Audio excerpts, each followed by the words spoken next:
Nā ku kau he whanof ki aweo ki mua ki he. Ka nā ku talangata ki he tūtu ni whai aki pe o mea koe nuna mea koe mua koe. Tū pēa ki o lei lou mai pe me ngui me he.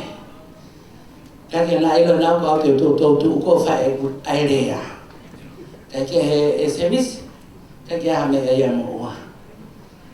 E leo na ka maa siwa mai pe whakatea. Ke whafofonga ia tu aki a e mau fia. E kainga, e whamiri koe ni, ake koe ka mō mea ai koe maurere mai me whatai. O ke whatai e? O ko me me o ngoi, o ko me me kau ki whatai whutu koe ni. Pea, o ko te mutu laulau noa me whuke kolo te whae, ka mai ka aku ke laulau noa, ao rea kolo whae. Ka aku me he pia ki whatai. Ko ngā ko kolo whae, ka te rea noa ia pia ki ai. Ka ke he whamore atu, ka pau tō ki tua ha whainga rea. Ka ko rea whikau aki pa mo e whamiri koe. Ko e whamiri koe ni, whamiri tai loa o pito ni.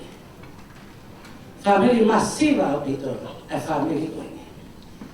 Mahalo o ko taupoto taha e masiva pe ato e taha i hake taupoto taha ka toki hoko mai mo. Me ai hona o loto whae. E whine eiti na mautupu mai me ai. Ka ko mahalo ko tu a whamiri i whatai ko whamiri e ko toko lahi taha. A no whamoko puna. Te a hange o ku alu e whaka a mo pehange mai na mo ui a ki whine eiti koe ni. Ke sio mai i whamoko puna o kone mako he i lolo tongana. Ai whamiri le ore rei. Whamore more pe o ki kai ko hinga le ore rei ko mau asi maamani. He hiwa mai he TV ko le ore rei. Ka kohi i hono tā ai haa pe e sai ane. Koe nau mo ui ke hiwa i whare loto. Ko mea hena i roa ai a ki whamiri koe ni. Le ore rei. He hiwa i sai ane. Peka ngata e se misi, hange koe o ke a sia e ane. Koe ki whine motu aga na mautu me e. Tō ko lahi au ki tono whamamoko puna. Ko aile tata ahona ulu. Ko na wikuna a whenga he mala ewe ako. Ka whai pole hange koe hauni. Ma pole i lala mea o ki whai. Ka kia mea ia mo ua, ke atu pa ma au he ahoni, whahau ngā ke mau whiwhia. Ki sila koe, tola peta. Whekunga pe mo whui pūlore. He ai whiawhi. Ke mo kunga mo whui pūlore ma tahinga o mea, ke mo kai pūlore pe. Ka tau se nisi mea mai, o ma ua te si ofa koe nei kai kia hame aia mo ua. He tuunga whini mahatu a. Koe mau tau o lunga, kai laki, koe ki tahine he niko ki moko puna, hoko mai peka te apoto le nei he hiwa. Tene whai atu e mau hiwa, e tok tātu e mau whasi. Casey? Mō hake ke whai koe, o rono mai e sio ki he, o toro tu me whai. Ana, mai ki wako mari ki he. Ai te mo mata ka kai hoku ka mi. Ulu kotoa ki he, o tu ki he. Koia, poto. Tata mo inu alu. Tata mo inu ki he. Sai. Tato os tamea. Os koe hiwa koe, kumi hana fui mi ako kulo ta ke pumpo mai ko ngaka. Te tok whai ai tau runga. Maro.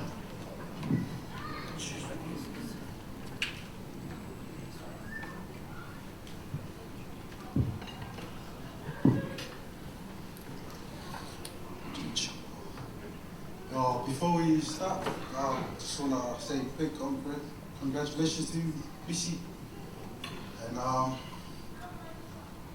nothing much to say, but we're just gonna sing a song that just a day for you.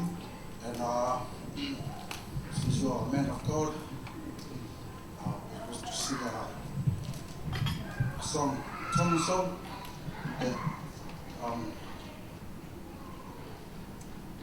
glorifies God. To God be the glory for everything He's done for, especially you, and for the parents, and for all of us who are here today. So, hope you enjoy.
mole te. Kai ki hua te kua. Ki whakahoko te kaunanga ko te uiwa. Kupi kau. Kuki taine ko ni. Nono tau. Ua. Nebe ke ina tai to imu. Na whae te tewe. Ai ki au tane ni ki o mausi ati. Te stonga tau a taina. Pana ai te tewa he whanau. Ai ki wakoni koe ki he pekia ala, ki he mata ala karosi, o se au pā, te whakatu i sisu.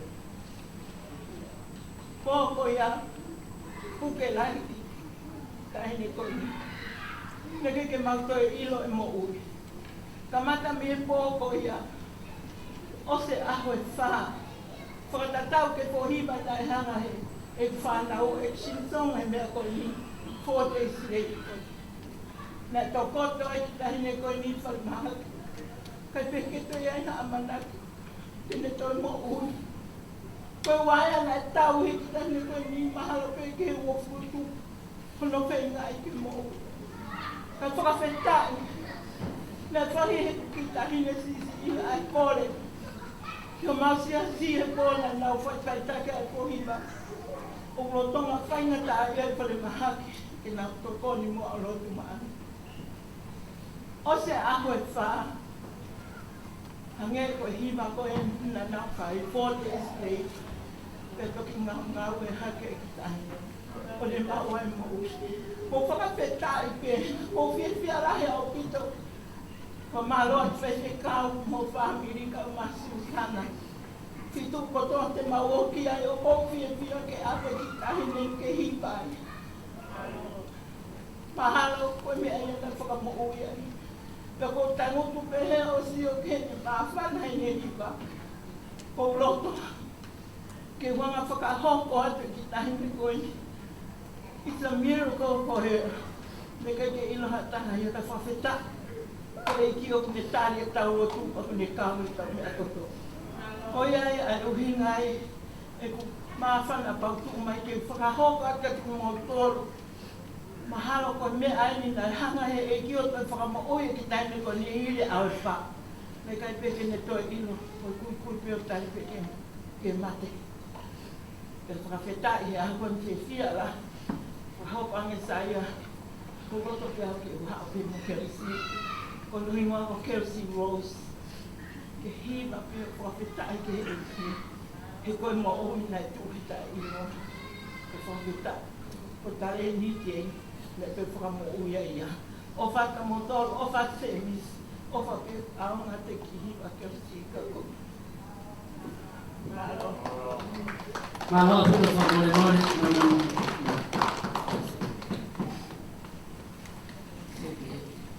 Ke toko whako i mua koe, ako o ave na senit koe ki seri wata. And give $20 each.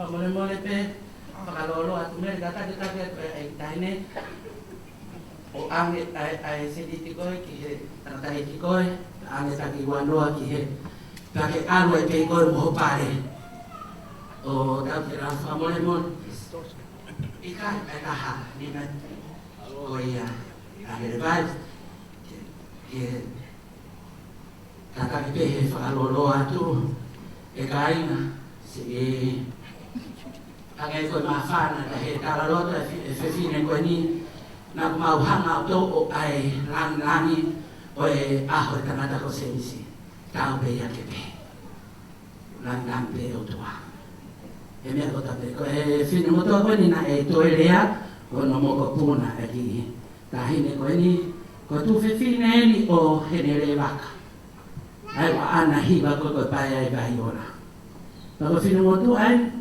nani hanwe na e ngau e OTA ko e kamata angai ni e poto ai tau siko ko hopoivo ko e ako he tahini ko ni pa wange ko mi whakatawhai pen tonga ko ngau e ngau e OTA pa me o pi e nei pi. Ka ye he ka ma mo ha tu e. He ta la hui. E ta me ta na ki fas ke ma ki ta o lo ma.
Familia o saya, ko si ombene tu angai ai tahine taunga, ka e fuaki peia ma e faia se misi.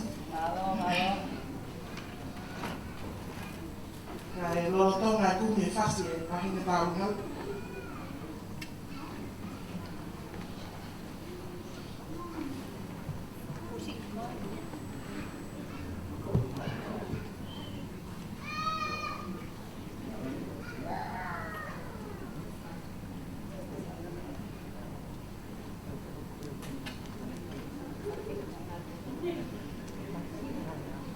Just wait, Alina.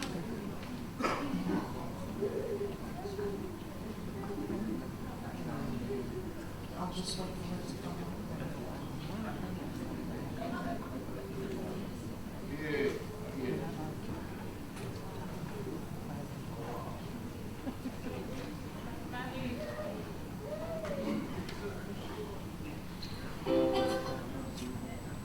Koe te kite ke tahine taunga. Kore te ka se misi ke hao ma o atuia. Pea ku whakahoko mai pe whaia se misi ukai ke ka se misi he tō tek me taine taunga. Ka te tō pei o awe ka te resi. E ne whakahoko ato tau whatongia.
Can DJ play a song or something who's ready to go next?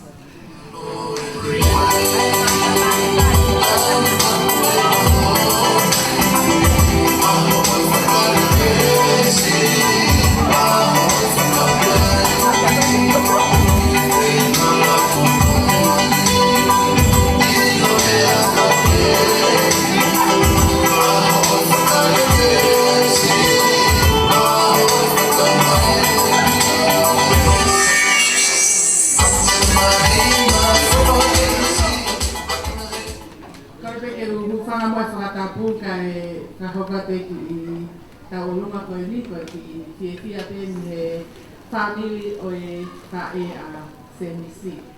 Ke muia te utomu a kaho pa te timutu ko ha ako ki ngako me lolo ahi aka ta ahi ni whakanoni. Ko e mokapuna o e tō whetine lahi o hai ni kawa. Pea ko e ako e ni te maupure mato ke tamasi o e aho ko ngā whahi ngoia ka hai ni kawa.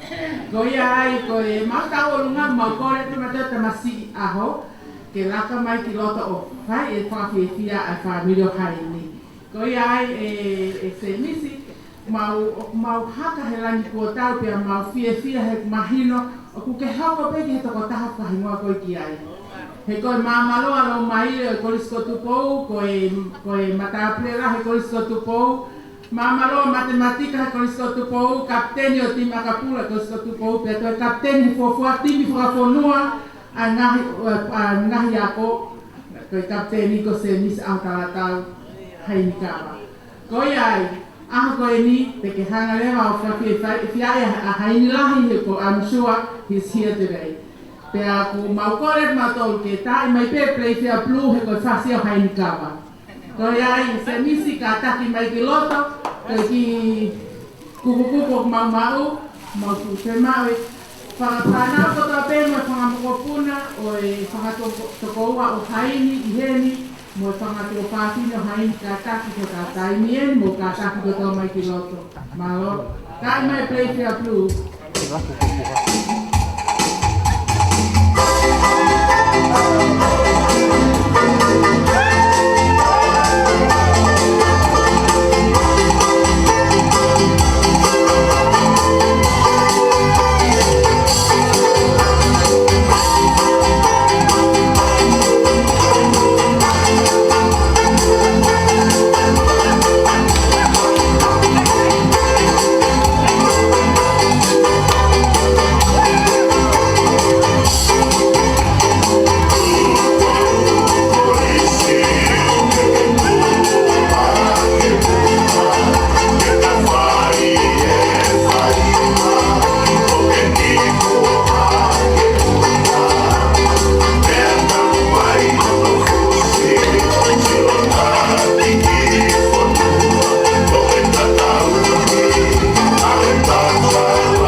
whakatari a tāpe pare, a tāpia lea.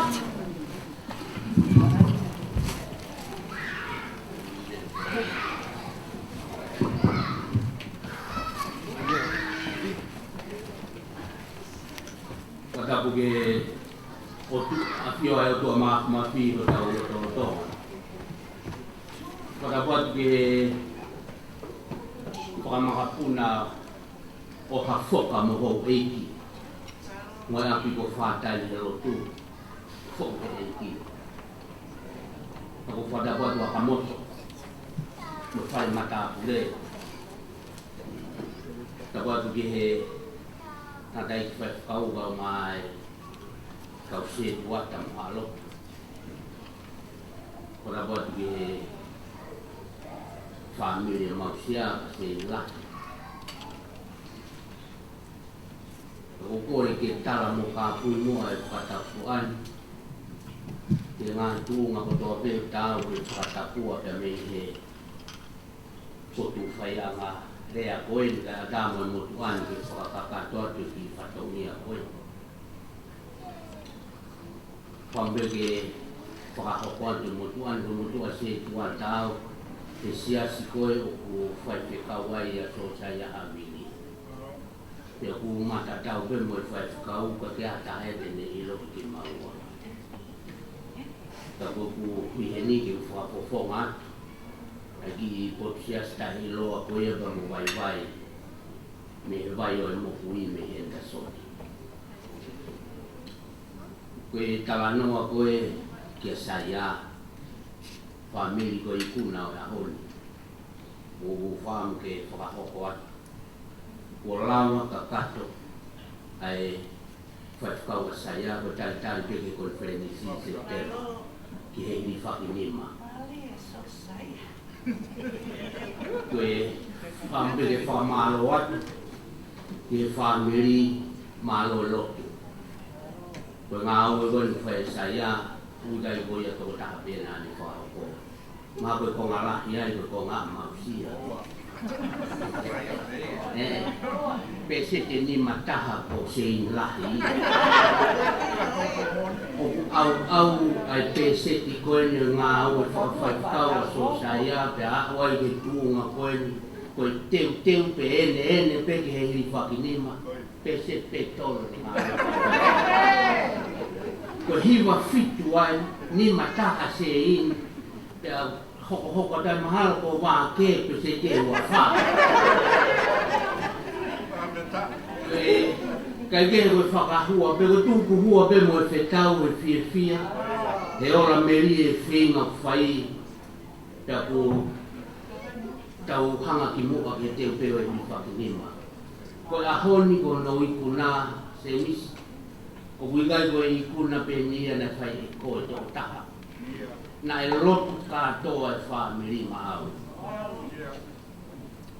na kurele atu awia o nofo he ki kolo kau ngā api o whatai ko la kepa i ngā tau laki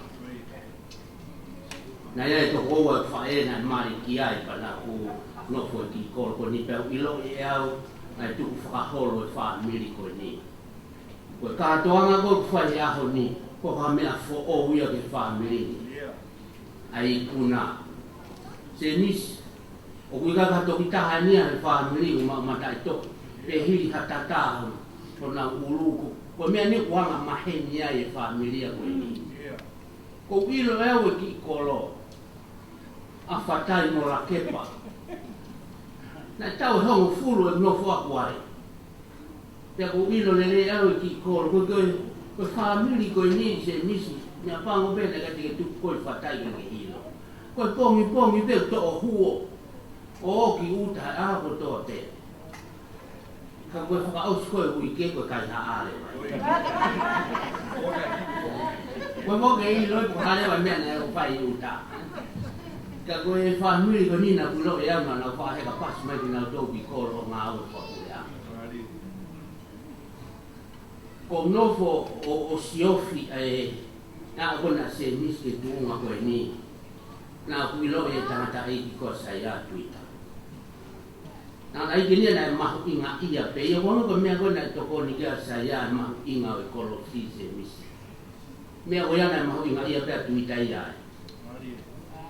Ko whaka ilongan, ko whaka mooni ke whaka hoko atu ke mo mea ai mooni na mahu inga ia ia tuita. I he ngāwe ai eiki. Kono whoharahi a Filipo, na whaka huuia ke korisko se atou tai. Na bangu vele ku mama o anto a Filipo. Ka wea vele no whaka. Pena toi whaka huu mo po hiwa ki se atou tai. O kui heni mo waea ke whaka mama po. Ka toi whakahu mo sai. Koe ahon, wa o sai au teu peke hiri whakinima. Koe mea ia, na e loto ki ai a tuita. Ko pohi wā koe whai ako. Na e ako e pohi wā si taha koe anau tolua ni sala e toa. Pe hawa pohi wā ia ki nusilani. Mare ari sala ia ki wawa pe to hu ari sala ia me aplau to patai me apia ko ia wawa o ako ai. Ko fe hawa ari sala ki musilani. Kure ato po hi wa ia te tau tu mari sala. Kadang e po hi wa ke sala. Alu fai e kupu. Pene ke to hu ko ki ha ko ai ki ha ni ko ke fai ko me afo o le atu ke to le mai ko. Fai pui na ta ko ke lai. Ko tu pu ngai ai fai nga ko wa u ai family ko ni na ya ko ke tala mo fu. Ka ko foka fia o a honi family. Ko tau kau fu ata. O ga ko me afo o. Ke paki a fo o e mata i to i mo tui tata ki family ko ni. Ko tau heni ko tau ka toanga. Fei lau wha whetai ki he o tua. Ke wiko ne ofa o mi mama. Te tāpo kina se misi. Anga ki ai mama ko ni pa mo koloa o mata toki. Hoko atua ki e whanau. Se misi mau tala monu watu. Pa whongatu ai se aswai o mo ui. Te tala monu tawang pa mo lau maari o tua maafu mawhi. Hare mai o ai taka ni kare o mo ui pa ne puke ni mai koe o tataki a hala whanonga o mo ia. Koe wiko ya. Pe moe ngā ue. Pe moe kumi ha whamiri o whekunga mo tau whamiri. Nā ke tu watu kūn maki i whewhini hawea tu uni o tau whamiri. Koe ia e tala monu whai atu. Koe mau kau whatahatu ka moe sia. Siko rea pe. Kako hongo i ka anko ki whetau lunga. Te kai teo tāpunga tō taha au. Ka koro wiri. O wiri rea me bako wale pe ko ki whetau lunga. Ora. E siasi wai mo ui ka kona ke o ke kawai. Ko ke whimau e pe kwa hau se ni. Au pe ko loto tau lunga. Ko ke se ni te ni. Pea ka pau mea i hataha. Na ura ki mari ia ki siasi kai mo ui. Ta posi vete ia ka toi mari ke ia. Hau pe mo ko ke kau mo ko. Ka pau ka taha. O gaha no kau mea ki vai mo te ka tangata pe ko pepi. O pe ma mo ko ke kau ki tau lunga ko ni. O ga ke u ke tau lunga ko ni ma ka tuunga se ni ti. O kwa ke pe ma se ni ti ni. Pe ma pe ke tau pai ha tau lunga ko asias ke tau ko fia e se ni. Ko ni ko i puna whaka ako hone whai. Ko ia i he kore atu ki he tāme a koe ai halaka koe fu. E tāmaha maa e moa kun tālo. Ko tālunga, ko tālunga ki maa e moa kun tālo. Ko hui he te kai te tālunga.